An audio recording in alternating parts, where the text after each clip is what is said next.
오늘부터 마태복음 본문 중에 하나님 나라에 대한 본문들 함께 살피고 싶은데요.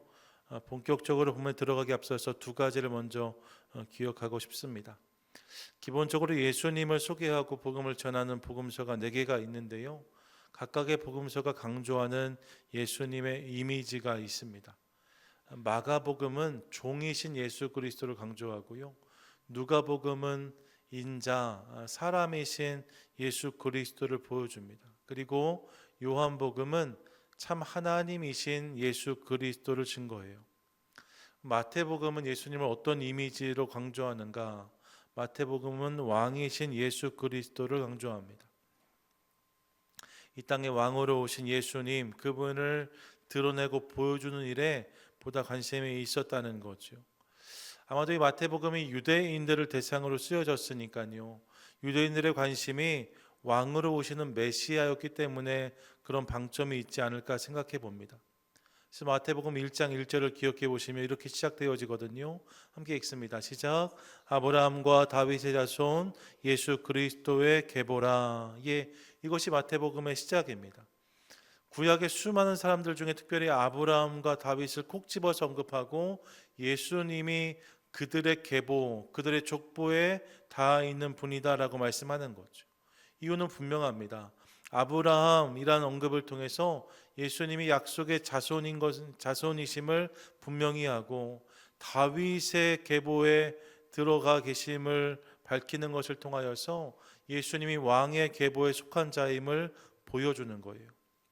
그러니까 마태복음은 왕이신 예수님을 강조한다, 이해할 수 있는 거죠. 그리고 이런 맥락 속에서 한 가지 더 기억할 것이, 그런 맥락에서 강조되는 또 하나의 개념이 하나님 나라, 즉 천국이라는 개념입니다. 왕이 있으려면 전제되어야 될 것이 나라잖아요. 나라가 있어야 왕이 있는 거죠. 현대 나라의 중요한 3요소 하면 국민, 영토, 주권 이렇게 이야기하는데, 유목 생활을 배경으로 가지고 있었던 고대 근동 사람들의 경우에는 영토의 개념은 좀 약할 수 있지만 대신 두 가지 개념이 더 강조되었습니다. 그게 왕과 백성인 거예요. 영토가 없고 그들이 움직인다 손치더라도 왕이 있고 백성이 있으면 나라가 되는 거죠. 왕이 있어야 나라가 되고 나라는 왕을 통해서 시작된다, 이렇게 생각하는 겁니다. 그래서 예수님을 왕으로 소개한 마태는 더불어 그분이 다스리시는 나라에 대해서도 상당한 관심을 보여주고 있습니다. 그분의 나라, 하나님의 나라 강조된다는 거예요. 그런데 가만히 보시면요, 마태복음에는 예수님 나라 혹은 하나님 나라라는 표현이 등장하지 않습니다. 나라가 강조되는데 정작 하나님의 나라란 말이 등장하지 않아요. 마가복음에선 2번, 누가복음에서 5번 하나님 나라라는 표현이 등장하거든요. 그런데 마태복음에는 이 하나님 나라라는 표현이 없는 거죠. 대신 마태복음이 사용하는 독특한 표현이 있습니다. 그게 천국이라는 표현이에요. 천국. 성경 전체를 보시면 천국이라는 단어가 37번 등장하거든요. 그 중에 한 번을 제외하고 36번은 다 어디에 쓰여졌을까요? 마태복음에 쓰여져 있습니다. 성경에 나오는 천국이라는 단어가 거의 다 99% 마태복음에 등장한다는 거예요. 천국 풀었으면 하늘나라지요. 이유가 있을 것입니다.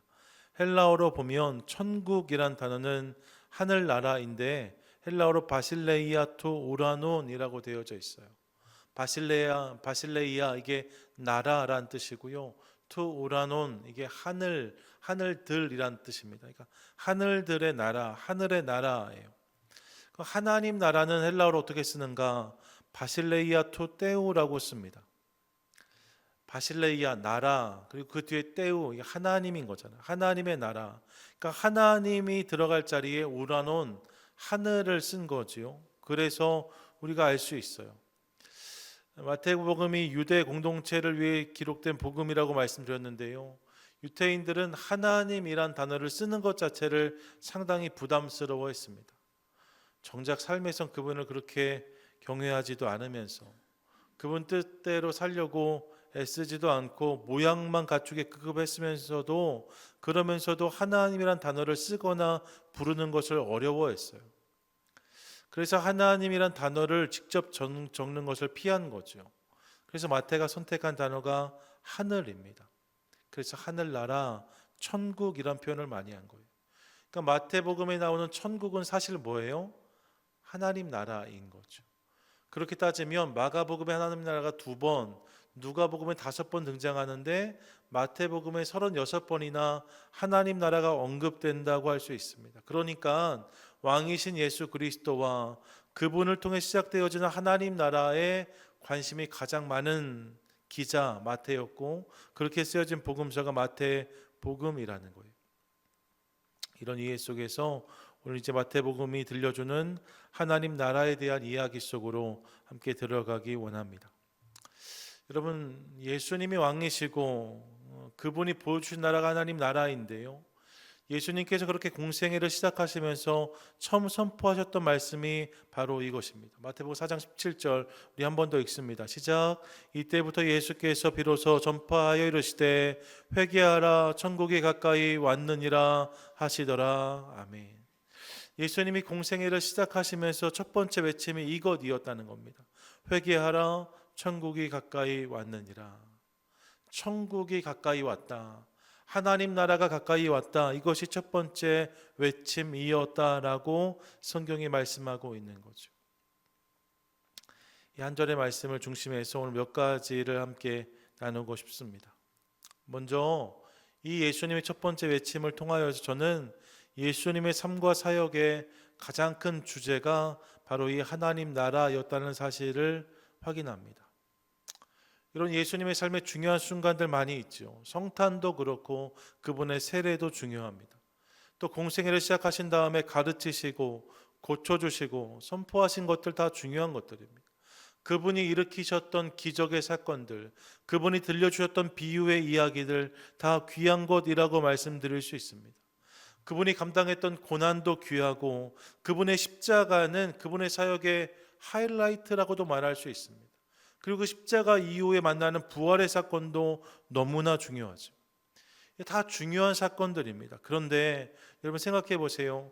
이 모든 사건들을 하나하나의 챕터로 성탄, 세례, 공생애, 가르치심, 선포하심, 고쳐주심, 기적, 비유, 고난, 십자가, 부활 이렇게 챕터별로 이걸 다 제목으로 해서 책을 엮는다고 할 때 그렇게 엮인 책의 제목을 무엇이라 하면 좋을까? 이런 뭐라고 하면 좋을까요? 제가 생각할 때 그 책에 가장 잘 어울리는 제목이 하나님 나라가 아닐까 생각해 보는 거예요. 예수님의 여러 가지 삶의 장면들이 있는데 그 장면들을 통해서 그분이 결국 우리를 이끌어 가시는, 우리로 하여금 주목하게 하는 개념이 하나님 나라라는 거죠. 이 땅에 하나님 나라가 시작되는 것을 위해서 예수님이 이 땅에 오셨고 그 나라를 보여주시고 들려주시고 경험케 하는, 엿보게 하는 삶을 살아내셨으며 모든 이들이 그 나라에 들어갈 수 있도록 십자가를 감당하셨고 부활을 통해서 그 나라를 보여주셨다, 그 나라의 영광을 보여주셨다라고 말씀드릴 수 있습니다. 그리고 이제 그분이 다시 오심으로 완성될 나라가 하나님 나라인 거죠. 이렇게 생각하면 예수님의 삶을 관통하는 가장 중요한 개념 중 하나가 하나님 나라라는 사실을 깨닫습니다. 하나님 나라, 이게 중요한 개념이라는, 중요한 가치고 중요한 방향이라는 거죠. 그래서 여러분 공생의 첫 일성이 이것이었다고 저는 믿어요. 천국, 즉 하나님 나라가 가까웠다라고 외치신 거죠. 예수님이 역사 한복판에 등장하시면서 가장 먼저 십자가를 바라보라, 부활에 참여하라라고 말씀하지 않으시고 하나님 나라가 가까웠다라고 외치셨다는 거예요. 이것이 중요하다는 거죠. 그렇게 여러분 성도의 관심과 주제도 그것을 향하는 것이 마땅하지 않을까 하는 생각을 해봅니다. 이를 기억하고 싶은 거예요.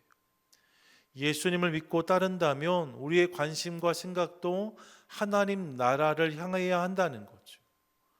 우리가 예수를 믿는다고 그분을 따른다 하지만 정작 내 삶 가운데 그 나라를 향한 관심이 아무것도 없다면, 그 나라에 대한 생각이 아무것도 없다면 그것이야말로 아쉬운 것이 아닐까 생각해 보았습니다.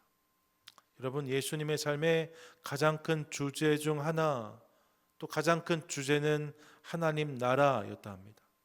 그 나라를 보여주기 원하셨고, 들려주기 원하셨고, 그 나라를 경험케 하기 원하셨어요. 우리로 결국 그 나라에 다 들어가 살기를 원하신 것이 그분의 꿈이셨던 거죠. 그러므로 사랑하는 여러분, 오늘 우리도 그 나라를 바라고 듣고 생각함으로 주님께서 우리 가운데 허락하신 하나님 나라, 그 나라를 은혜로 누리는 저와 여러분 우리 모두가 되시기를 축복합니다. 아멘. 하나님 나라가 중요하다는 거예요. 더불어 오늘 본문을 통해서 우리는 이 하나님의 나라의 시작이 바로 예수 그리스도시라는 사실을 깨닫습니다. 하나님 나라가 중요한데 그 나라가 어디에서 시작되어졌는가? 예수님을 통해서 시작되었다는 거죠. 예수님이 이 땅에 오심으로 시작된 나라가 하나님 나라입니다. 예수님이 그 나라를 이 땅에 가져오셨다라고 말씀드릴 수 있어요. 물론 여러분, 그 나라가 아직 이 땅에 완성되지는 않았지요. 많이 들어보셨을 것입니다. The kingdom of God is already but not yet 이라고 말하잖아요. 하나님의 나라가 이미 임했지만 아직 완성되지는 않았다는 거예요. 그럼 언제 이 나라가 완성될까요? 성경은 예수님이 다시 오실 때 그 나라가 완성될 것이라고 분명히 말씀하고 있습니다. 요한계시록 21장 3절부터 5절까지인데요. 좀 길지만 함께 읽겠습니다. 시작. 내가 들으니 보좌에서 큰 음성이 나서 이르되 보라, 하나님의 장막이 사람들과 함께 있음에 하나님이 그들과 함께 계시리니 그들은 하나님의 백성이 되고 하나님은 친히 그들과 함께 계셔서 모든 눈물을 그 눈에서 닦아주시니 다시는 사망이 없고 애통하는 것이나 곡하는 것이나 아픈 것이 다시 있지 아니하리니 처음 것들이 다 지나갔음이러라. 보좌에 앉으신 이가 이르시되 보라, 내가 만물을 새롭게 하노라 하시고 또 이르시되 이 말은 신실하고 참되니 기록하라 하시고 아멘. 그때 하나님 나라가 이렇게 완성되어지는 거죠. 이 땅의 모든 것이 다 지나가고 새 하늘과 새 땅이 임하면서 하나님 나라의 완성을 보게 될 것이라고 말씀하세요. 그 나라가 이제 오는 거예요. 아직 완성되지 않은 나라입니다. 그런데 여러분, 이 개념에서 꼭 우리가 기억해야 될 중요한 대목은 그 나라가 이미 시작되었다는 거예요. 그 나라가 오지 않았다는 것을 우리가 다 알고 있는데 더욱 우리가 생각해야 될 중요한 개념이 뭐냐? 그 나라가 이미 시작되었다는 거죠. 이 땅에 그 나라가 시작되었다, 성경이 말씀하고 있는 거예요. 여러분 기억하세요. 하나님 나라, 천국은요, 나중에 요단강을 건너야만 가는 나라, 만나는 나라가 아니랍니다. 물론 그렇게 경험한 하나님 나라도 있지만 이미 이 땅에 시작되었고 또 경험할 수 있는 나라가 하나님 나라라고 말씀하고 있는 거죠. 믿으십니까? 아멘. 하나님 나라가 이미 이 땅에 시작되었다는 거예요. 그리고 그 시작에 예수님이 계신 거죠. 예수 그리스도를 나의 주, 나의 구원자로 인정하고 갈라디아서 2장 20절의 고백처럼 말입니다. 이제 내가 사는 것이 아니요 오직 내 안에 그리스도께서 사시는 것이다 고백하는 자들, 그렇게 하나님의 통치를 경험한 자들은 누구나 얼마든지 이 땅에서 그 나라를 누릴 수 있다라고 성경은 말씀하고 있어요. 그 나라가 시작되었는데 어디에 시작되었는가? 이런 지구본을 돌리면서 어디서 그 나라가 시작된 거야? 어디에 그 나라가 있다는 거야? 이런 게 아니고요. 그 나라가 어디에서 시작되었는가? 이렇게 주님을 나의 주로 고백하고 나의 구원자로 고백하면서 이제 그분으로 살기를 결단하는 자들의 삶 가운데 그 나라가 이미 시작되었다는 거죠. 그래서 가만히 보면 우리 중에도 이미 그 나라를 풍성히 누리는 분들이 계신 것을 확인합니다. 똑같은 날들을 살지만 어떤 분들은 그 시간들 속에서 풍성히 그 나라를 이미 누리는 분들이 계시더라는 거예요. 비 오는 날씨 가운데도 수요일 저녁에 나와서 예배 드리는 분들도 저는 이미 그 나라를 사는 자라고 믿습니다. 그 나라를 살기 때문에 이 시간에 다른 곳에 마음 두지 않고 주의 전에 나와 예배하는 것 아니겠습니까? 사랑하는 여러분, 기억하고 싶어요. 예수님을 통해서 하나님의 나라는 이미 시작되었답니다. 이미 그 나라가 우리 가운데 있어요. 이미 그 나라를 누리는 사람들이 우리 가운데 있습니다. 그 나라가 이미 우리 가운데 진행되어지고 있는 거예요. 삶 가운데 그분의 통치를 인정하고 도우시는 성령 하나님을 의지하면 얼마든지 우리도 이 땅에서 그 나라를 경험할 수 있다는 거죠.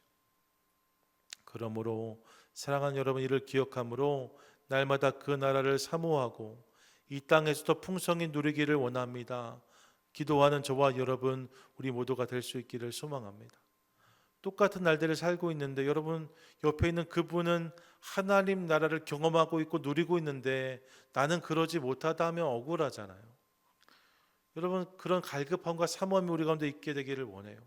우리 가운데 이미 그런 일들이 일어나고 있으니까, 하나님이 그 일을 시작하셨다고 말씀하시니까 주님, 저도 그 나라를 누리고 싶습니다. 제가 미국에 사는 것, 한국에 사는 것이 아니라 그것을 넘어서 하나님 나라에 사는 기쁨을 얻고 싶습니다. 함께 기도하는 저와 여러분 되시기를 축복합니다. 아멘. 끝으로 여러분, 그 나라가 가까이 있음을, 이미 시작되었음을 인정할 때, 그때 우리 삶에 자연스럽게 일어나야 되는 반응이 있는데, 그 반응이 무엇이냐? 그것이 회개란 사실을 깨닫습니다. 우리가 이 땅에서 어떻게 그 나라를 누릴 수 있는가? 그 중요한 열쇠 중 하나가 뭐예요? 그게 회개라는 거예요. 여러분, 천국은요, 이따가 나중에 언젠가 가는 나라가 아니라고 말씀을 드렸어요. 이미 이 땅에 우리 가운데 시작된 나라가 하나님 나라라는 거죠. 물론 여러분, 나중에 우리가 경험할 하나님 나라도 있습니다. 그리고 그 나라에 들어갈 때 중요한 것은 믿음이에요. 에베소서 2장 8절 보세요. 너희는 그 은혜에 의하여 믿음으로 말미암아 구원을 받았으니 라고 말씀합니다. 이 땅의 삶이 마치는 그날 우리가 그분의 나라에 들어가게 되어지는데, 그 일은 믿음으로만 가능한 일이라고 말씀하고 있어요. 믿는 자에게 선물로 주어지는 구원을 약속하신 거죠. 그런데 여러분, 동시에 이 땅에서도 우리가 그 나라를 누려야 된다고 말씀을 드렸잖아요. 그러면 이 땅에서 그분의 나라를 경험하기 위해서 우리 가운데 꼭 있어야 될 것이 있는데, 그것이 무엇인가? 그것이 바로 회개라고 말씀하고 있는 거예요. 오늘 읽었던 본문 다시 한번 기억해 보세요. 천국이 가까웠다라고 말씀하시는데 그냥 그렇게만 말씀하지 않으시고 앞에 뭐라고 말씀하십니까? 회개하라라고 말씀하세요. 회개하라, 천국이 가까이 왔느니라. 이것이 주님의 외침이셨던 거죠. 회개를 통해서 그 나라를 경험하라고 말씀하시는 것입니다. 여러분, 회개를 통해 이 땅에서 하나님 나라를 누릴 수 있어요. 그럼 회개가 무엇입니까? 회개는 단순한 후회가 아니라 삶의 방향을 바꾸는 것입니다. 이게 회개예요. 회개를 의미하는 히브리어가 슈브잖아요. 헬라어는 메타노이아, 많이 들어보셨어요. 근데 여러분, 이 단어들이 가지고 있는 공통점, 가장 중요한 개념이 무엇입니까? 돌이킨다는 거예요. 돌아선다는 거예요.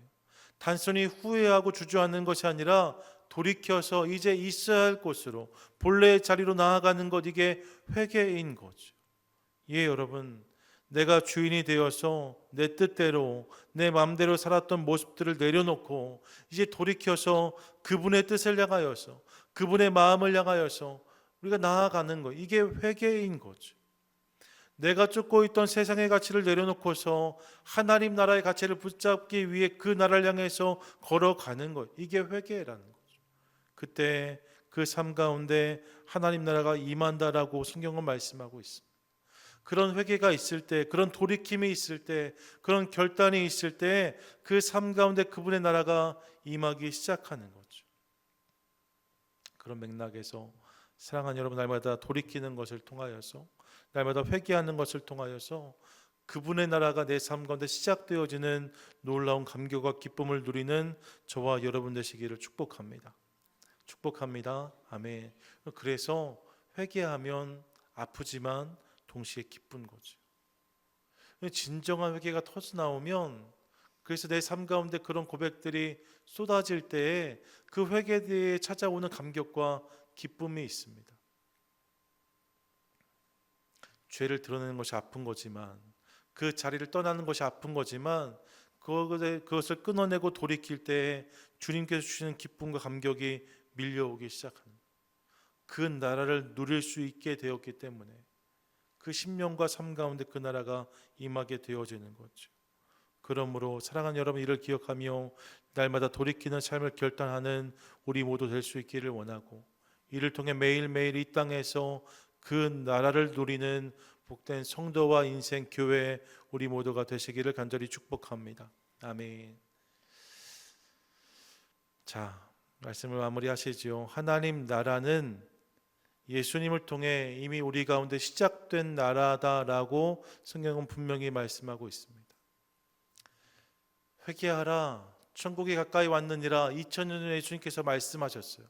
그리고 그분의 십자가와 부활을 통해서 이제 그 나라가 이 땅 가운데 시작된 거죠. 그리고 2000년이 지나왔습니다. 2000년 동안 그 나라가 점점 더 확대되어지고 있고, 이제 어느 순간이 되면 그 나라 완성될 것입니다. 그때 예수님이 이 땅에 오시는 거죠. 그렇게 여러분, 이미 시작되었지만 아직 완성되지 않은 그 시대를 우리가 살아가면서 이제 우리에게 중요한 것은 내가 오늘 그 나라를 누리는가 누리지 못하는가입니다. 내가 이 땅에서 그 나라에 속한 자로 살고 있는가 그렇지 못한가, 이것이 우리에게 중요한 고민의 거리인 거예요. 전 저와 여러분 우리 모두가 이 땅에서 그 나라를 누리는 성도가 될 수 있기를 간절히 소망합니다. 그럼 그 나라를 누리는 우리가 되자는 거예요. 그러면 우리가 무엇을 해야 되는가? 오늘 말씀을 기억한다면 몇 가지를 결단하고 싶습니다. 먼저 여러분, 그분을 내 삶의 주인으로 고백하시죠. 내가 아니라 주님이 내 삶의 주인이십니다. 예수님이 내 삶의 주인이십니다. 예수 그리스도가 내 삶의 능력이십니다. 고백하는 우리 모두가 될 수 있기를 원합니다. 그리고 세상에 보여주고 들려주는 것을 넘어서 하나님이 내 삶 가운데 허락하시는 것들, 그것을 향해 달려가는 결단과 은혜가 우리 삶 가운데 있게 되기를 간절히 소망합니다. 그리고 여러분, 이 과정 가운데 힘들고 어려울 수 있죠. 그때마다 성령의 인도하심을 함께 구하도록 하겠습니다. 그분이 보혜사로 내 곁에서 도우신다 말씀하시니까요. 오늘도 그분이 내 곁에 계시거든요. 믿으십니까? 아멘. 그분이 내 곁에 계시니까 그분을 의지하며 그렇게 나아가도록 하겠습니다. 그 감동과 그 은혜로 오늘을 살아내겠습니다. 그때 여러분, 똑같은 날을 살지라도 우리의 새날이 하나님 나라가 되어지고 우리가 머문 모든 곳 가운데 그분의 나라가 임하게 될 것을 믿습니다. 바라기는 이를 기억하며 결단하는 것을 통하여서 날마다 이 땅에서 그 나라를 풍성히 누리고 더욱 누리는 복된 성도와 교회 우리 모두 되시기를 주님의 이름으로 간절히 축원드립니다. 아멘.